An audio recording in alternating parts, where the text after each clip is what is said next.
What's going on, everyone? Happy Christmas Eve. This is going to be my review of the Netflix original movie, Falling for Christmas. This is directed by Janeen Damian, stars Lindsay Lohan and Chord Overstreet. In Falling for Christmas, a young, newly engaged heiress has a skiing accident in the days before Christmas. After she is diagnosed with amnesia, she found herself in the care of the handsome cabinet, so she has to basically get her amnesia back, get her memory back, fall in love with this guy, and break off things with the pompous asshole guy. Pretty much. So that's basically the story of Falling for Christmas, what we are dealing with here. So, when it comes to Falling for Christmas, this was a Netflix movie I was pretty curious about because it's a Christmas movie, and also the big talk of the town was that this is Lindsay Lohan's big comeback after so long. Over a decade of a series of career setbacks and personal problems. Now, if you guys are new to the channel, all my social media links from Facebook, Instagram, TikTok, Twitter, all of that is in the description box down below. Be sure to subscribe and hit the bell for more epitastic content like this. There was going to be plenty more content coming in 2023. I apologize if this is a late 2022 review. There's been quite a couple of movies from this year I didn't get a chance to talk about, which that will be explained. But Falling for Christmas, this had me interested because it was a Christmas movie, it was a Netflix movie, a romance. I am a sucker for romance movies when you do them correctly. The good romance, not that whatever the hell after was. But also, I was interested because, as I just said, this was Lindsay Lohan making a big comeback after so many career setbacks and recovering from legal issues and addiction, and this was the first of her big Netflix deal. So I got to tell you, there was a lot I was interested in, but I was also pretty concerned because all the drama with Lindsay Lohan will probably show into her acting. And I've always thought Lindsay Lohan is a good actress. Before Elizabeth Olsen and such, she was one of my first crushes growing up. But how is Falling for Christmas? Let's get into it. Now, starting off with the pros of the movie, easily the best thing about this movie, of course, it is Lindsay Lohan. She is proving herself why she was one of the best actresses of the early 2000s, despite everything she's been through. And seeing her back in a movie again, she still has the great charm. She still has that great charisma that we know and love in her on-screen presence. And it's just great to see Lindsay Lohan back in the movie again after so long. Lindsay Lohan is a great actress. The Parent Trap, the 2003 Freaky Friday, not the 2018 Disney Channel crap I never saw. Even my favorite Lindsay Lohan performance, Mean Girls, her best movie. She is a great actress, even when she was at her worst. Like I Know Who Killed Me, despite all the production hell that went through, she was desperately trying. And I gotta say, Lindsay Lohan does a really good job in this movie, and she's also pretty good here. She's very charismatic, very charming. She does have the cliches of that character we've seen done before, but I thought she really pulled it off. I also really liked Chord Overstreet. I am familiar with this actor. He was on episodes of Glee. This movie, he plays Jake Russell, the cabin owner, and I think he does a very good job. He has good chemistry with Lindsay Lohan, of course. Their chemistry sells the movie. The other cast members, you have George Young as Ted Fairchild and Jacob Wagner as Bargard Belmont, which he's fine. The character we'll get into later, but I thought those actors were good. You also have Lindsay Lohan's sister, Aliana Lohan, in this movie.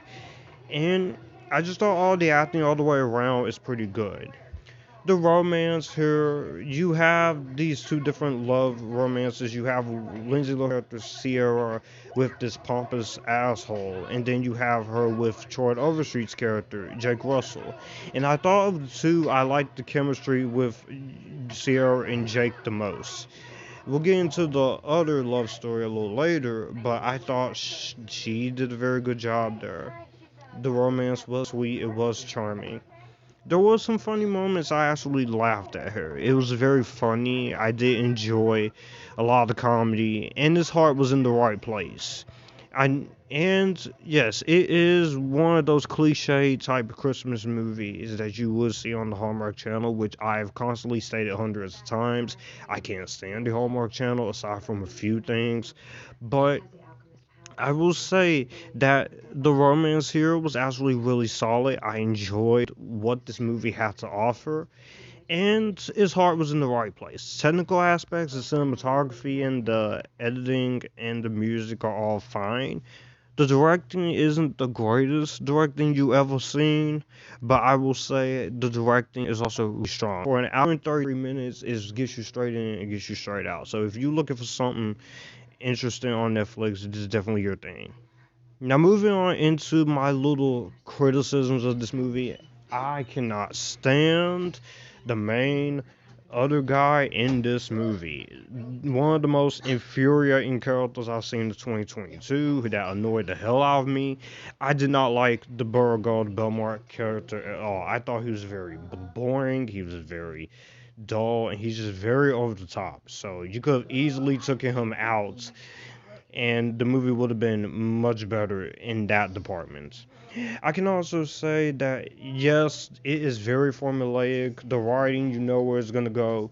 It is very predictable, and you do have the cliches of every romance Christmas movie or romance comedy you've ever seen.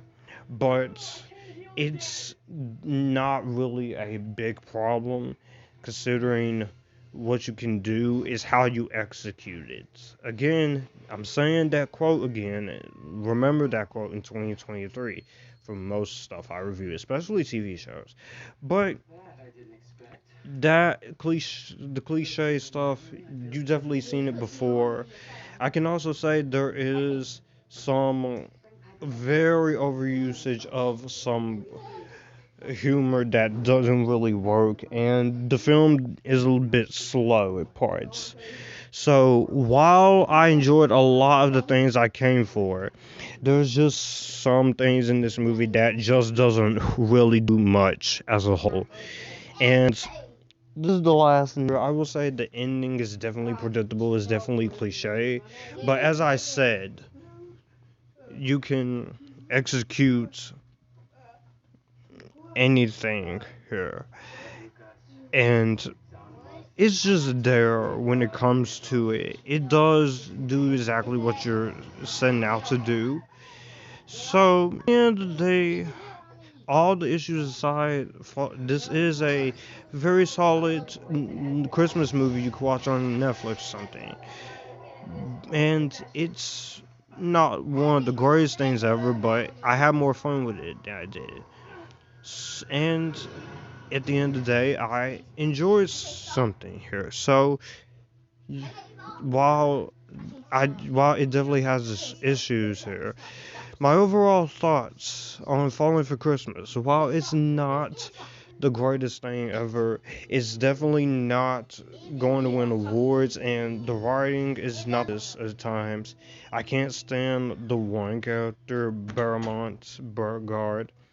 I think there's a lot more good here than bad. It's great seeing Lindsay Lohan come back to acting after so long. I like the chemistry between her and the guy from Glee, Chord Overstreet.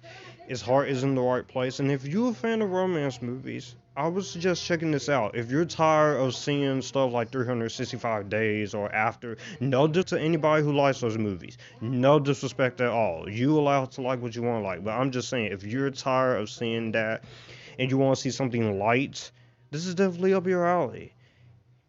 This will surprise me in more ways than one. I wouldn't have a problem watching this again. And whatever Lindsay Lohan does next in Netflix and outside Netflix, I'm just gonna say it is great to see Lindsay Lohan back acting. We have gratefully missed you. Some people are not gonna like this, but I definitely enjoyed it, so I can recommend you stream it. Well, that's gonna do it for the video that you just watched. I will have my channel here, so you would like to see anything here, click the channel icon, subscribe for more. I will also leave a video and maybe a playlist here, so in case you want to see what I'm about. As always, stay Epictasticness, join the Epictasticness, and you guys keep it cool.